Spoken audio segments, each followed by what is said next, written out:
Yo, what's up mga kaibigan? Nali na tayo magkwentuhan. 2:01 AM sa Philadelphia nang inanunsyo ni Woj ng ESPN na opisyal lang na trade si James Harden sa Los Angeles Clippers kasama si PJ Tucker. Mapupunta na sa Sixers si Marcus Morris, Nick Batum, Robert Covington, KJ Martin at draft picks. Nakuha nga ni Harden ang gusto niya na mapunta sa team na gusto niyang puntahan, ang Los Angeles Clippers. Hometown na din nga ang Southern California mga kaibigan. Last season ay nag-average pa nga si Harden ng 21 points, 6.1 rebounds and 10.7 assists per game. That is all-star caliber numbers mga kaibigan. Ang tanong ngayon ay sino ba manggagaling sa bench sa kanila ni Russell Westbrook? Few years ago si Kawhi Leonard, Paul George, Westbrook at James Harden, ang apat na player na ito ay lahat nga MVP candidates at ngayon ay magkakakampi na sila. Hindi pa natin alam sa ngayon kung in shape na ba si Harden at kung handa na ba siyang maglaro kaagad sa mga susunod na game ng Clippers. The last time na nanggaling si Harden sa bench ay noong nasa OKC Thunder pa siya. Habang si Westbrook naman ay noong nasa Lakers lang siya last season. Pwede naman silang ipagsabay sa point guard at shooting guard position.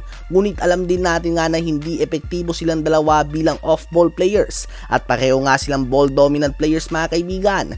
So as of now ay hindi nga natin tiyak kung sino ba magiging starting five ng Clippers. Ano ba masasabi nyo tungkol dito? Ngayon ay tumungo naman tayo kay Stephen Curry. So kanina nga ay for the second time this season muling gumawa ng mahigit 40 points si Steph. Nagtala siya ng 42 points, 5 rebounds, 5 assists and 2 steals on 15 of 22 shooting sa field and 7 of 13 shooting naman sa 3-point line, including scoring 16 of the first 18 points ng Golden State Warriors. Napakainit nga ng simula ni Steph ngayong season. Siya ay may average sa 33.5 points, 5.2 rebounds and 4 assists per game on 56% shooting sa field and 47% naman sa 3 points. Hindi nga malabo na may pagpatuloy niya ang ganitong stats dahil capable naman talaga siya nito. Ang tanong ay makakaisang MVP pa kaya si Stephen Curry?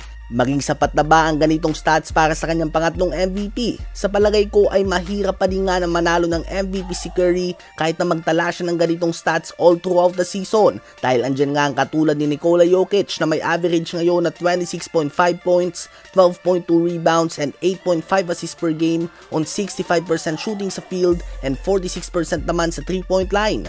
Hindi nga malabo na mag-average ng triple-double si Nikola Jokic sa season na ito at bukod sa kanyang stats ay hindi din malabo na magtapos ang season na ito na hawak ulit ng Denver Nuggets ang number 1 spot sa Western Conference and even sa buong NBA.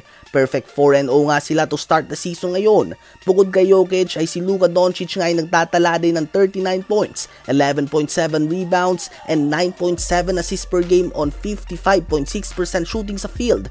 Dahil nga sa mga triple-double stats sila Jokic and Doncic, napakahirap nga sa panahon ngayon na manalo ng MVP kung hindi ka nag-average ng almost triple-double. Sino ba sa palagay nyong magwawagi ng regular season MVP award ngayong season?